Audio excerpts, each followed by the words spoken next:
Shalom, shalom.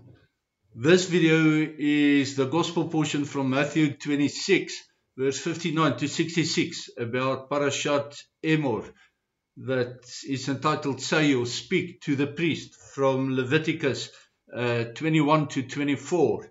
And it's all about the priest, and unfortunately in this gospel portion we read about how corrupt the priesthood became. And I'll explain as we go along. My name is Barney de Klerk. I'm not a Bible teacher, I'm a student, and I love sharing what I have learned from this week's scripture portions.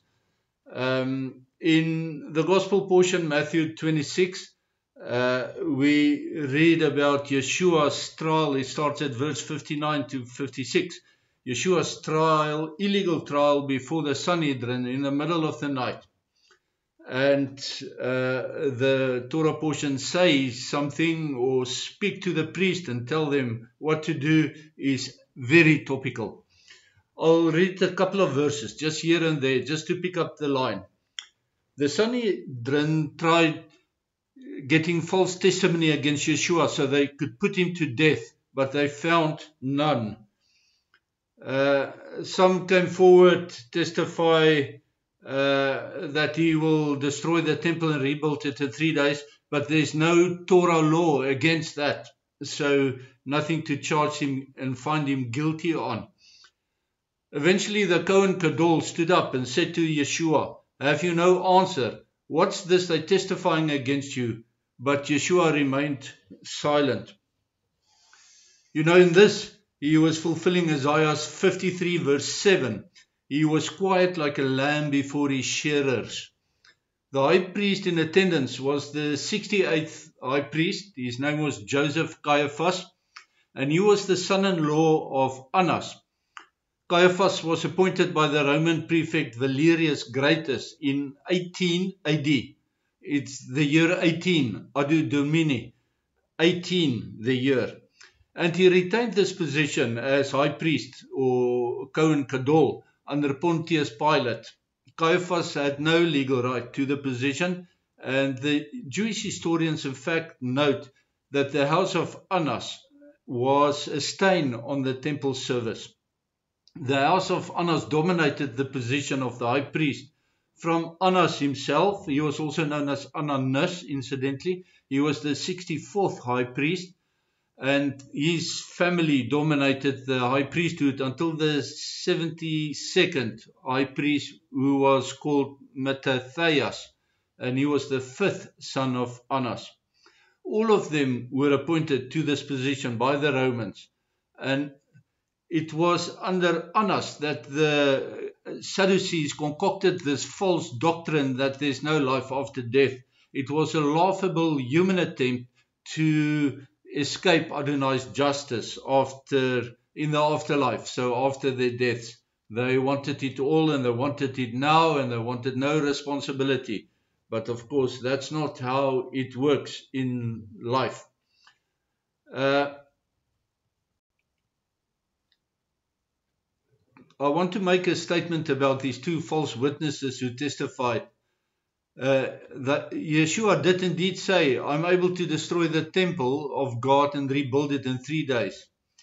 But the witnesses were grabbing at straws because there's no Torah law that forbids the destruction of the temple and the rebuilding of it.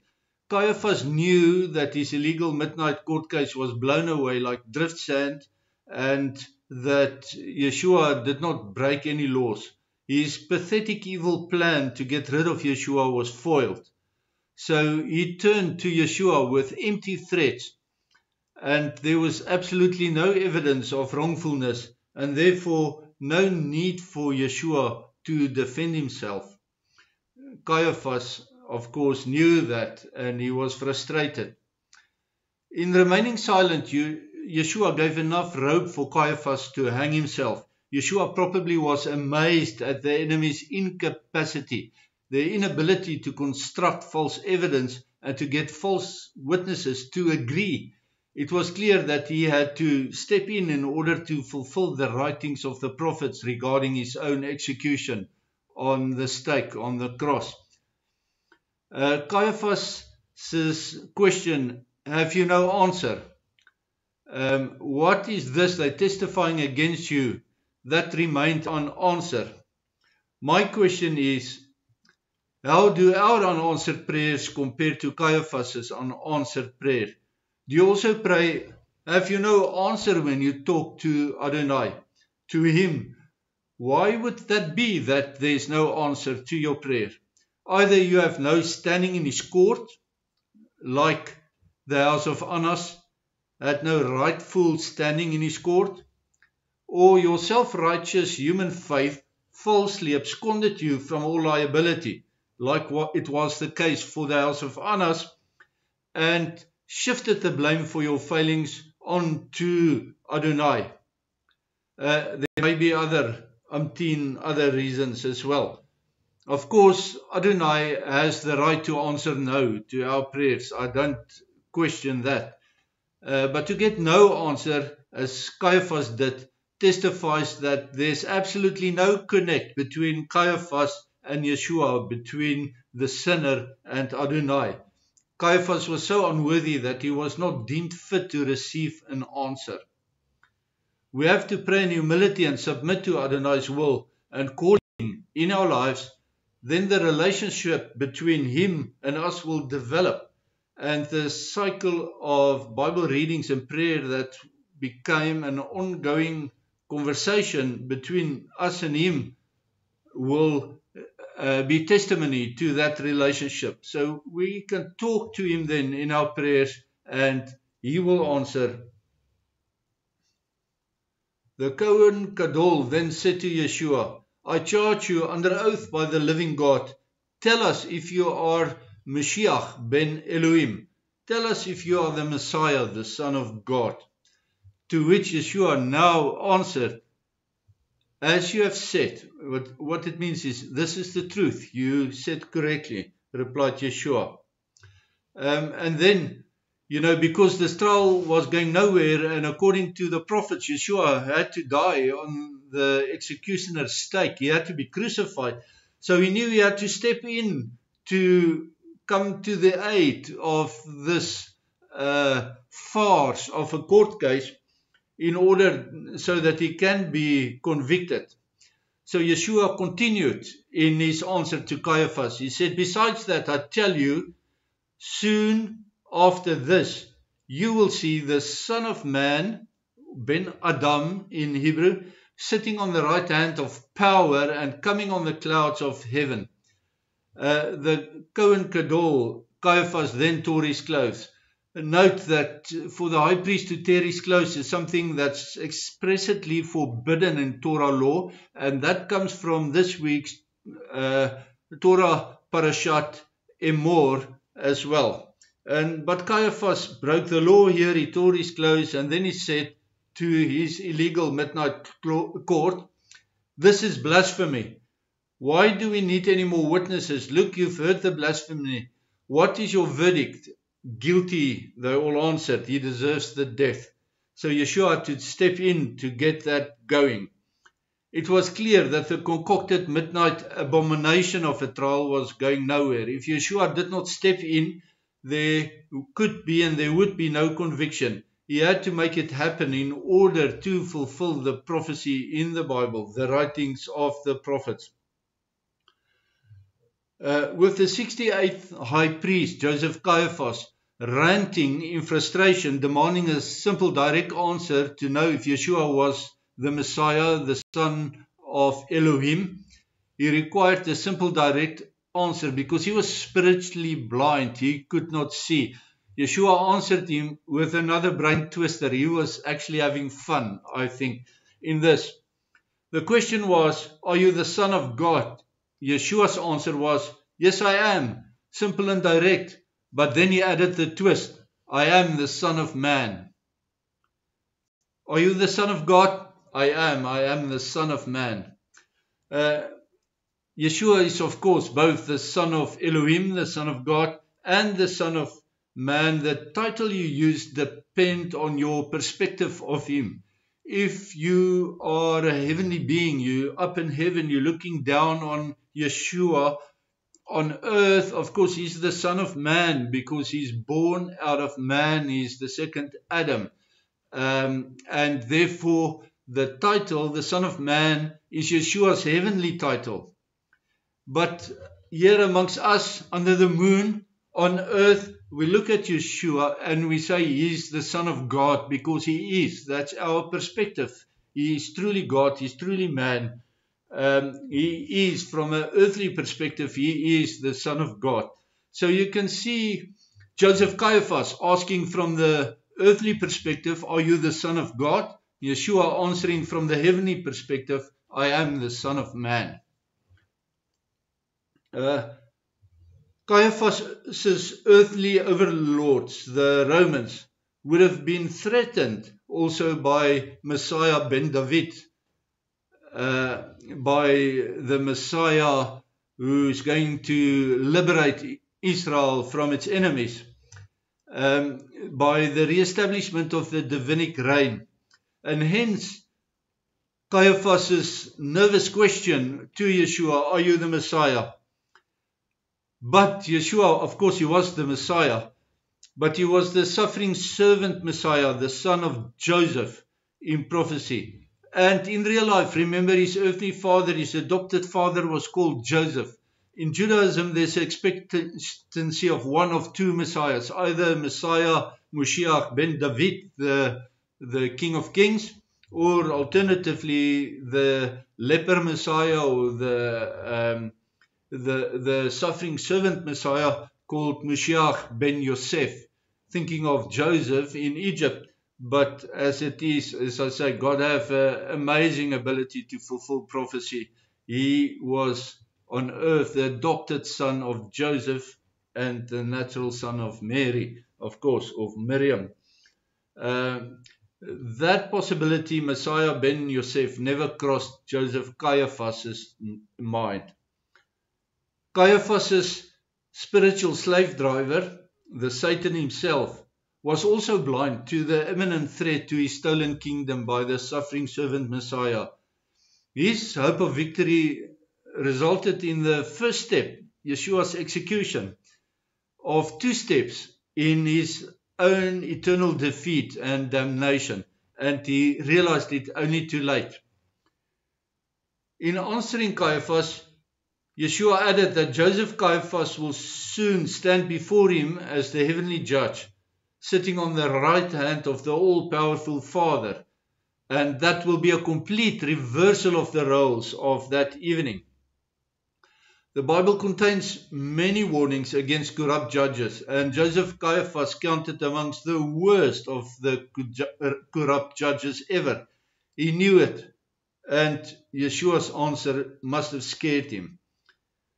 Yeshua also said that from heaven he will return on the clouds to establish his reign, to establish the Davidic kingdom again, as Messiah, the son of David, Moshiach ben David, the King of Kings, and therefore is also the son of Elohim.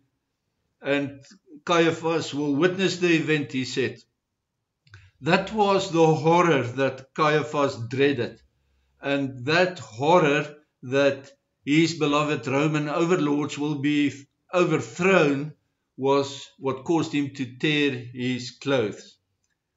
Note again that the Torah, and in this week's portion, forbids the high priest to mourn even the death of close relatives, and therefore no high priest were allowed to rip or tear his clothes. In this act, Caiaphas symbolized his personal tearing away from Adonai's grace, mimicking the fall of his Lord Satan out of heaven down to earth. It is apparent that Caiaphas was the one who broke the Torah law, not Yeshua. In the flesh, Yeshua remained as high priest for a further 6 years after these events, during which, in those 6 years, him and his father-in-law Annas together questioned the apostles Peter and John regarding their authority to teach and to heal. And you can read about that in the book of Acts chapter 4. Joseph Caiaphas lived another 10 years after these events, he lived another 10 years after he was removed from the position of high priest by a next Roman governor called Vitellius. When he judged Yeshua, he was 40 years old, and he eventually died at the age of 59.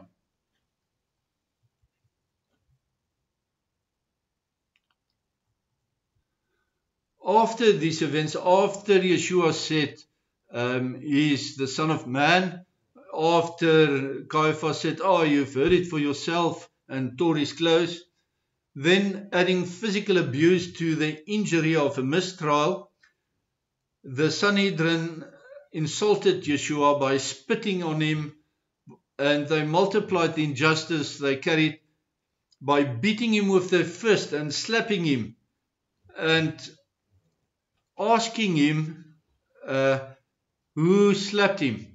That's funny, because when you talk to Yeshua, that's called prayer, right? When you talk to God. So insulting God, spitting on him, beating him with a fist, slapping him with a flat hand, and then asking, who beat you? What a prayer to pray to the living God. I'm sure they're already regretting that. Their prayer was not for prophecy, like who hit you, but merely for their identification, and they have been marked. Mark my words. But in doing this, they formed a circle of mockers. And the circle of mockers you can read about in Psalm 1 verse 1. It's another prophecy fulfilled by Yeshua. Many political and spiritual leaders in our day also behave like the Sanhedrin when their positions are challenged. Maybe not spitting and beating with fists per se, but certainly with Lashon Hara, with snide cutting words, with backstabbing slanders, with character assassination. And the character of many people who strive for such positions as spiritual leaders and leaders in the church, their characters have not changed over the centuries. They're still the same as these evil Sanhedrin members.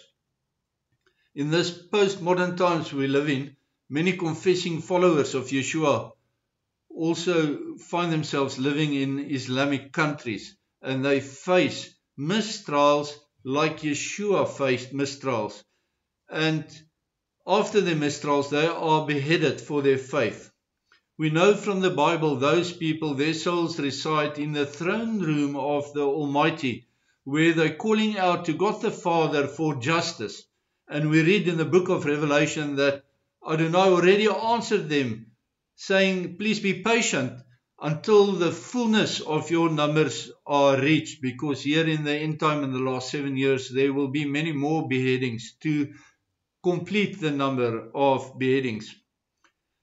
We may be called on to complete that number, but remember, it is a wonderful privilege. Most people, when they die and resurrected in Yeshua's kingdom, will be on earth, but the people who are beheaded and martyred for their faith, they have access to heaven, to sit in the throne room of Adonai Eloheinu. What a wonderful blessing it is to be beheaded. The Spirit and the bride are praying for Yeshua to return. Bo, the Spirit and the bride says in Hebrew, bo, for him to come. It means come in Hebrew. That's what I want to say about this week's gospel portion. It's fascinating, and it's such a beautiful fit with the Torah portion. I pray that Adonai Eloheinu will bless you and keep you, that he will shine his face upon you, that he will smile lovingly upon you, and that he will be gracious to you. In fact, he's already been gracious to you by opening the way for you to have a relationship with God the Father through Yeshua the Messiah. I pray that he will provide for your every need, and you can be sure that he will do that, and that he will give you shalom. Shalom means to make you complete and to give you peace, even within tribulation. Shalom, shalom.